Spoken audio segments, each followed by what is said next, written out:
Las sombras de San Lorenzo de las Fronteras. En una tarde teñida por el crepúsculo, Dolores y Luis se adentraban en el sendero que los llevaría de regreso a sus hogares, en el pequeño y aislado pueblo de San Lorenzo de las Fronteras, oculto en lo más alto de la sierra, y la proximidad de sus casas los convertía en casi vecinos separados apenas por dos solitarias construcciones. A medida que el sol se ocultaba, las sombras se estiraban fantasmagóricamente sobre el suelo pedregoso. Un viento helado, portador de secretos y presagios, comenzaba a soplar con una insistencia inquietante, agitando los árboles de la alameda en un susurro siniestro. Decididos a acortar su camino, eligieron pasar cerca de la casa de doña Socorro, conocida en el pueblo como la Bruja, una mujer de costumbres y aspecto tan enigmáticos como su raro aislamiento. Al aproximarse a la morada de doña Socorro, la vieron en su jardín delantero, recogiendo hierbas al ritmo de una melodía en un idioma desconocido y perturbador. Los chicos, impulsados por un miedo primigenio, se escondieron tras de un álamo que custodiaba la calle, rogando no ser descubiertos.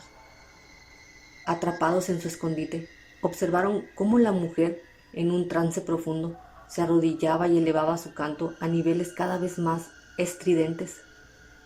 Temblando y sin saber qué hacer, se refugiaron en las ramas del álamo, buscando un refugio imposible.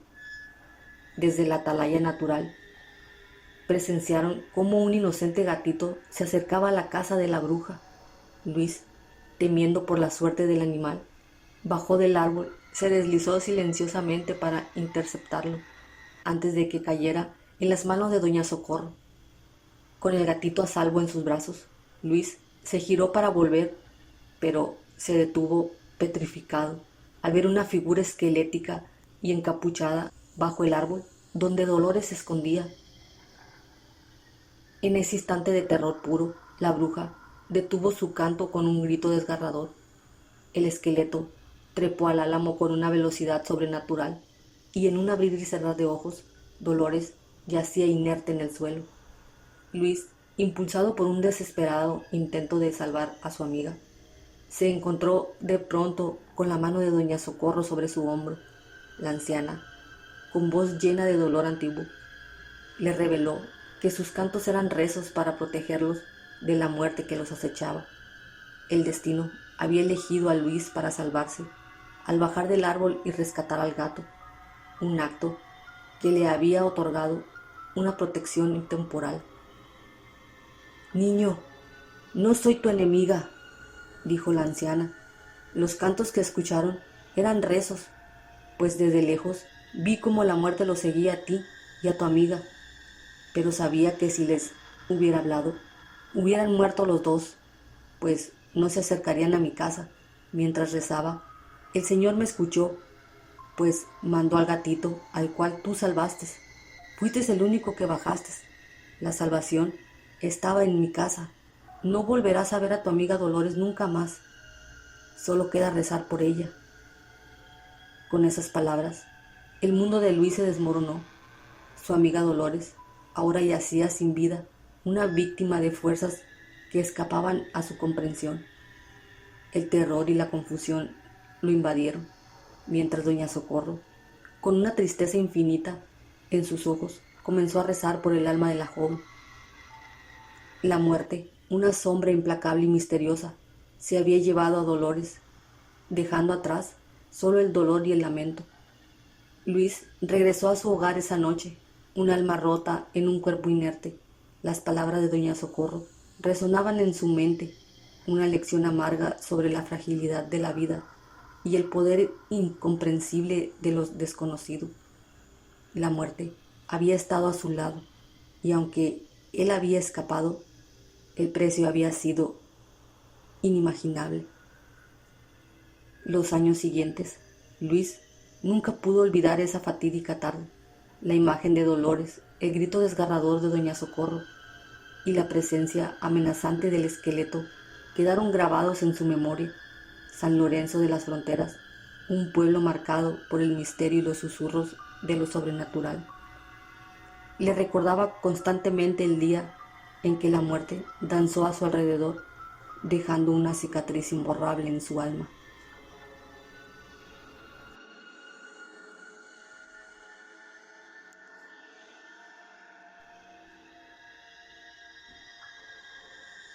El llanto en la torre.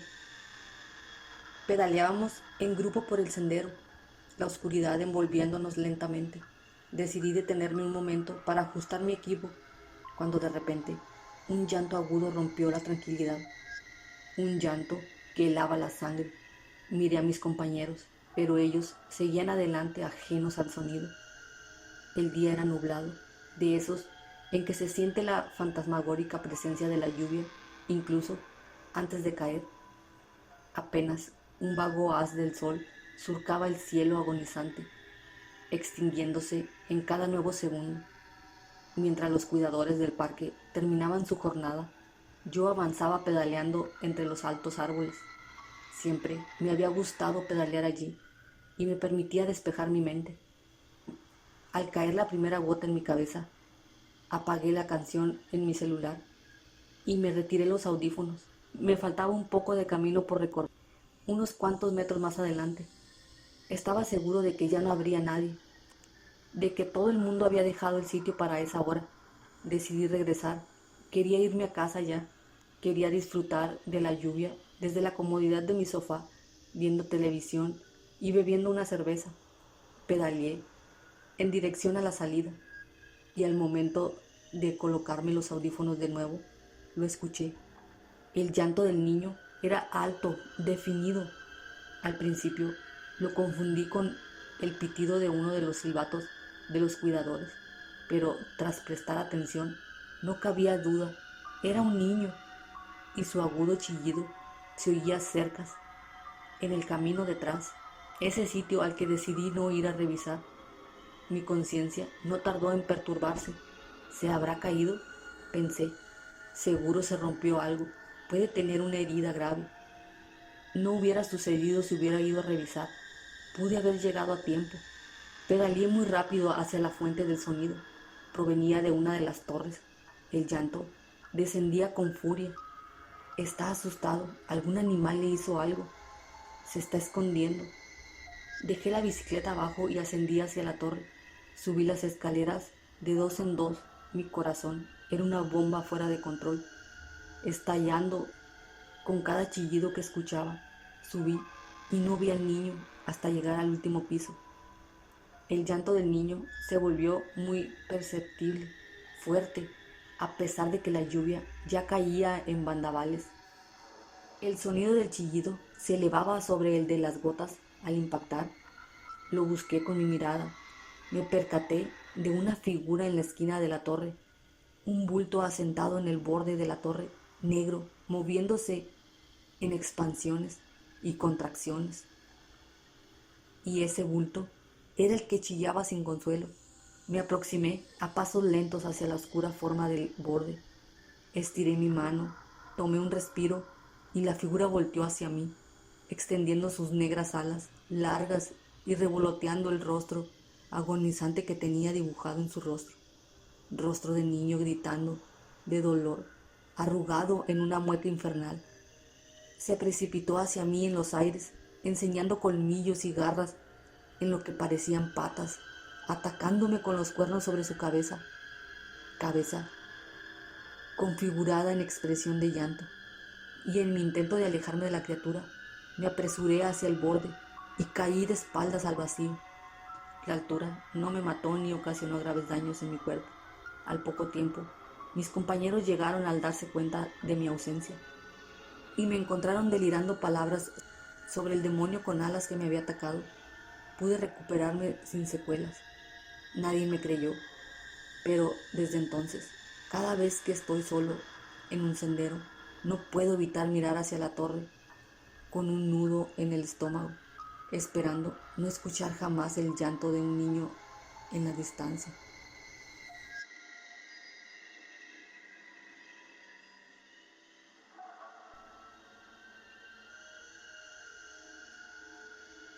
La procesión del silencio. Oriunda de Galicia, Alicia había crecido en un pueblo muy tradicional y supersticioso, donde las fiestas religiosas estaban a la orden del día. Allí eran muy conocidos los relatos sobre fantasmas, brujas y la Santa Compaña, una fantasmal procesión que vagaba ciertas noches del año en busca del alma de los vivos que estaban llegando al fin de su existencia. Ella, desde luego, hacía mucho tiempo que había dejado de creer en tales palabras. No se había ido a Madrid a cultivarse y a estudiar psicología para dejarse engatusar por los chismorreos de viejas. Aquel fin de semana, el motivo que la llevaba de regreso a su pueblo no era el más feliz. Su tío Eusebio había enfermado gravemente y al empeorar su condición, su madre le había telefoneado de inmediato para pedirle que regresara. A lo mejor, y no pasaba aquella noche. Eusebio podía ser igual de supersticioso que la gente del pueblo, pero también era el hombre más bondadoso que Alicia conocía. Había sido él quien supliera la ausencia de su padre cuando este último los había abandonado, y también quien pusiera parte de sus ahorros para que ella pudiera ir a estudiar a la capital. No podía fallarle. En medio de la montaña, su coche se descompuso y Alicia soltó un grito de frustración. El pueblo no quedaba demasiado lejos, pero la noche estaba a punto de caer y no quería arriesgarse a subir sola por el monte. Intentó en vano volver a encender el motor sin ningún resultado. Furiosa, dejó caer la cabeza sobre el volante, sobresaltándose al escuchar que alguien tocaba su ventana. Allí afuera se encontraba su tío Eusebio, pálido y demacrado, como un cadáver. La muchacha abrió la puerta a toda prisa. Tío, ¿pero qué haces aquí? Mira qué aspecto tienes. Ya vienen, dijo él, como perdido. ¿Quién es? Escóndete. Alicia quiso pedirle explicaciones a su tío, pero algo en su tono de voz y su propio instinto le advirtieron que era mejor hacerle caso. Mientras unas misteriosas luces descendían por la montaña, la joven fue a ocultarse detrás de unos matorrales. Ahora podía escuchar unos cánticos tenebrosos que le ponían la piel de gallina. Una extraña procesión de encapuchados bajaba lentamente por la ladera. Sus manos huesudas sostenían veladoras encendidas en lo alto, iluminando la negrura de la noche. Su tío simplemente se quedó mirando a aquellos desconocidos, y cuando uno a uno de ellos le tendió su propia veladora, no dudó en tomarla para unirse a la marcha. Alicia miró a todos aquellos con los ojos anegados en lágrimas y sintió que estaba a punto de desmayarse. Comprendió que el buen Eusebio ya no estaba entre ellos, pero había ido a su encuentro una última vez para salvar su vida, pues todo aquel que veía a la Santa Compañía corría el riesgo de ser arrastrado por aquellas almas errantes. Aún en cuclillas, entre los matorrales, la muchacha observó cómo su familiar se perdía con la procesión en la distancia, hasta que sus cantos se apagaron. Querido extraño, no sé si algún día esta carta llegará a tus manos, pero necesito desesperadamente contar mi historia. Mi nombre es Ana y fui secuestrada hace un tiempo. Escribo estas palabras en la oscuridad con la esperanza de que alguien en algún momento pueda entender mi dolor y mi lucha. Todo comenzó en una noche sombría y lluviosa. Caminaba sola por las calles, ajena al peligro que acechaba en las sombras. De repente, sentí una mano fría y cruel al cubrir mi boca, y antes de que pudiera reaccionar, me vi arrastrada hacia una camioneta oscura. Durante días estuve atrapada en un lugar desconocido, rodeada de miedo y desesperación. Cada día era una lucha por la supervivencia, mientras intentaba mantener la esperanza de ser liberada algún día. Pero la realidad era implacable, y mi cautiverio se volvió más oscuro y despiadado con el paso del tiempo. A pesar de las condiciones inhumanas en las que vivía, encontré fuerzas en mi interior para resistir. Me aferré a los recuerdos de mi vida antes del secuestro, a las personas que amaba y a los sueños que tenía. Esos pensamientos me daban la fuerza para seguir adelante, para no rendirme.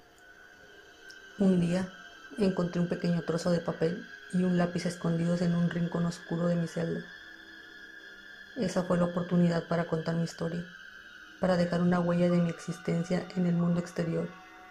Y comencé a escribir dejando fluir todas mis emociones, mis miedos y mis esperanzas.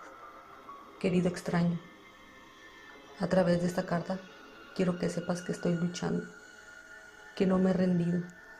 Quiero que mi voz sea escuchada, que mi historia sea conocida. No sé cuánto tiempo más podré resistir, pero mientras haya vida en mí, seguiré luchando. Si esta carta alguna vez llega a tus manos, por favor, comparte mi historia con el mundo. Haz que mi voz sea escuchada, que mi experiencia no sea en vano. Nadie debería pasar por lo que he pasado, y deseo que mi testimonio pueda ayudar para prevenir futuros secuestros. En cada línea de esta carta derramo mi corazón y mi alma. Es mi intento de mantener viva la esperanza y la fe en un futuro mejor. Aunque esté atrapada en las garras de la oscuridad, mi espíritu sigue siendo fuerte y mi determinación inquebrantable. Querido extraño, te pido que nunca olvides mi historia, que te conviertas en mi voz, en mi fuerza cuando yo ya no pueda luchar. Siempre recordaré las palabras de mi madre. La esperanza es la luz que nunca se apaga. Que esa luz brille en ti y en quienes lean esta carta. Con amor y esperanza, Ana.